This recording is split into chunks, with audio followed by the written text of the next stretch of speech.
So at what point does a unit in Battletech, a miniature, become not worth it? It's not worth taking. It's not worth using. The battle value, the weapons loadout, the liability is just too much. It's not worth it. Maybe if you're playing a narrative or a campaign or some salvage RPG, but if it's just a head-to-head event and I'm building a lance or I'm building a list, these units are not worth it. Now, within that framework, does something like that exist in Battletech? And I say that because if I compare Battletech to, say, let's look at Warhammer 40,000, because I also really enjoy playing that gaming system. And let's talk about X-Wing miniatures. Even though it's defunct, I still love playing X-Wing 1.0, and it hasn't been dead that long that the framework is still there, so we can explore that as a model. So this idea with Games Workshop, Warhammer 40,000, where you have units, and of course they have upgrades and equipment and war gear, and they're worth a certain number of points. Well, within each edition that Games Workshop re-releases, they keep on re-releasing the rule set with some changes, some adjustments, some experimental rules. They change the value of those units, and the units are not static. As they create new units in the game, and we're not talking about like Battletech, you could create your own mech. There's mech and vehicle construction rules. No, we're talking they just invent an entirely new unit with new weapons, new war gear, new powers, new abilities, and they introduce that model into the game. Those rise to the top, which it makes sense from a business model. I want to sell miniatures. I hype up the newest release. Everybody goes out and buys it. So what you see is through the life cycle of an edition, units become less and less effective. The points are correct at that moment that they're introduced, but then over time, more and more, they become less useful to the point where you say as a competitive player or just someone that wants to try and then win on the tabletop, this unit's not worth it.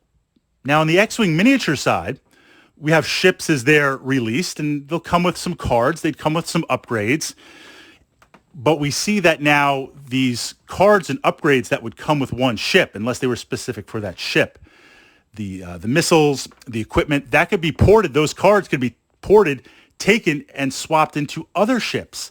So what we would see with each new wave release, where you'd get 3 or 4 or 5 new ships, is, yeah, some of the ships were cool, but now those cards could alter the game, because if you use them with other ships from other waves, it just makes those ships amazing or completely overpowered, broken, whatever gaming terms that you want to use. So you regularly see, depending on the flow of the game, where suddenly some ships they're not auto-include. We don't take them. We don't use them. Okay, we've got that framework. Now, Battletech's interesting because the rules haven't really changed. We've got some supplements. The mechs haven't changed. There's been a couple of clarifications here and there, but essentially Battletech is Battletech and has been Battletech for the dawn of Battletech. The difference, so it is a static game. How Battletech has evolved, just because we're heading in that direction a little bit, give some of the new players a framework, is Battletech has a complete history, starting with Star League, moving to Inner Sphere, moving to the clans and their invasion, post-invasion. Then we've got the Jihad. We've got these all different. We've got Dark Age. We've got all these different timelines in Battletech. That is where mechs are introduced, tech is introduced, and you could take some mechs and retrofit them, refit them, re-explore them. It's a different model because it's a war game as opposed to selling you miniatures, selling you plastic crack type game. But we're going to apply that. Now we've got the complete framework. So in my opinion, when I play Battletech, and what I try to push up here to the channel under the Battletech playlist, is some tactics, some stuff to explore, some considerations. I consider myself a hobby player, a narrative player. That does not mean I cannot bring the competitive edge. So I'm capable of doing that analysis. I'm capable of bringing those miniatures. I've played competitively X-Wing and Warhammer for a number of years. But if you said, what do I really like? I like the narrative. I want to sit down with you, my gaming friend, and roll some dice, blow some stuff up, and create some really cool memories.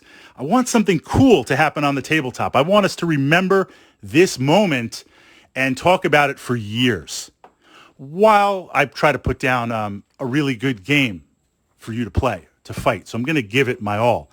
So I take a variety of units. I try out some experimental tech. I try out some different things. But I'm aware of those limitations. Now, if you ask me to play a little bit more competitively, or if you say, Fritz, I'm going into a Battletech grinder at an event, can you throw down something hard? Yeah, we could do that. And now this is where this framework comes in. Mechs are pretty solid. What I find in terms of this idea of it gets to a point where a certain mech isn't worth it depends on the battle value. If we're playing a lower battle value event, right, if I only have 3 or 4K to build my lances or to build my list or to take units, I could put a lot of that battle value into, say, an Atlas or an Awesome or perhaps a Longbow, an assault mech or some of the heavier assault mechs. But then I'm kind of up against the wall with initiative, and it is only one machine. It can't be everywhere at once. It can't be everywhere on the hex map or the Wargaming table at once. So on paper, it's very powerful, but due to the smaller battle value limitations of the game, I have to be very careful. So I do think you hit a cap if we're playing a lower battle value game. I don't think I want to take assault mechs. And that's hard because I love the big guns. I love assault mechs. And 5 or 6 mechs that I really enjoy playing are absolutely assault mechs. But I would tend to focus on mediums or heavies. That's just based on the battle value spread. There isn't really anything inherently wrong with the rules design or stuff that doesn't make these machines worth it. Vehicles are a different story. I've gone into more detail of vehicle tactica and the shift between vehicles and mechs and combined arms, total warfare. Push that up to the Battletech playlist if you want to check it out for new players to the game. So I'm only going to summarize here a little bit.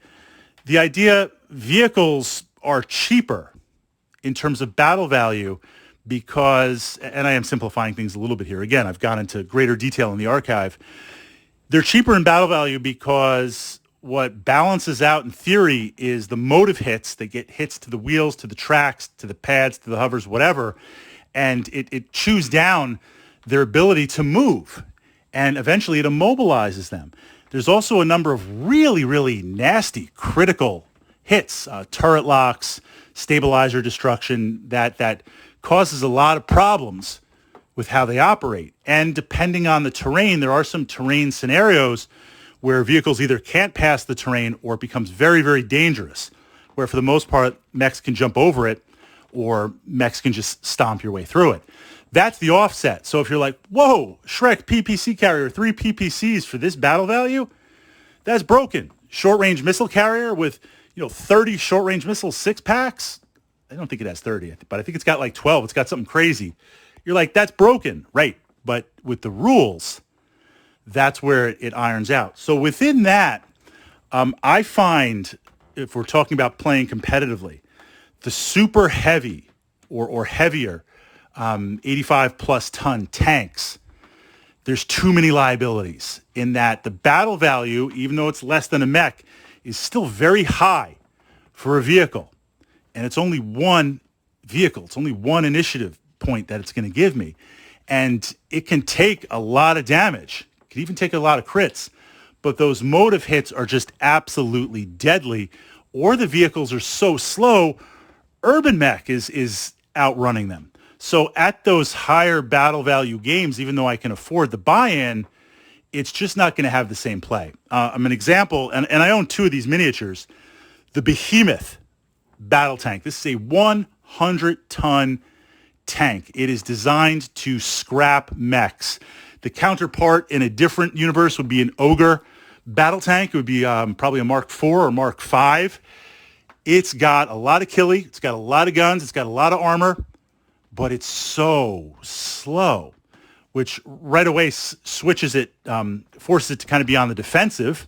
Well, if I'm going to be on the defensive and just park this vehicle somewhere and it's not really going to move, even if I'm hull down, I could get more mechs on the table if I spend the battle value, and I can get some artillery and just saturate that defensive point. Like if I know based on the mission, you're going to be moving through this part of the hex map. Yeah, I could park my behemoth tank there, or I could take a ton of artillery and just blast it, and maybe some air support and drop some bombs and do some strafing runs and have a lot more tactical flexibility. If we're trying to play a more dynamic game, it's moving so slow, 1 or 2 motive hits and it's done. Or the battle will be over before it gets there. So I'm not saying that the rules make it inherently flawed, but how they operate the super heavy tanks, I just find that for that battle value, while it's much less than a mech, it's still very pricey, but it might not be worth it. But again, I have 2 behemoths. I play them every now and then just for the lulls or to try and ambush or to try and do stuff. But that's narrative play. And there have been times when I've gotten into a lot of trouble playing them because they've been immobilized or buildings collapse on them and something gets jammed in a tread, and now I'm moving 1 space a turn. So everybody else is just ignoring me, and just every turn I'm moving this tank 1 hex. We're still going to do it. I'm never going to get there. But those aspects might make it, if we're really looking competitively, it's not worth it. So we've got that framework as a mech commander, as a mech warrior, as a Battletech enthusiast.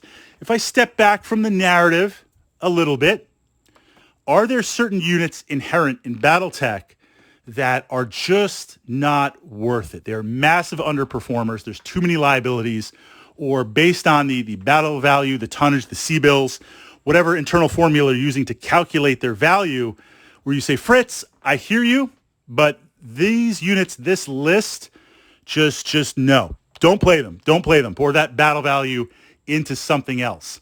What, if anything, like that exists in Battletech?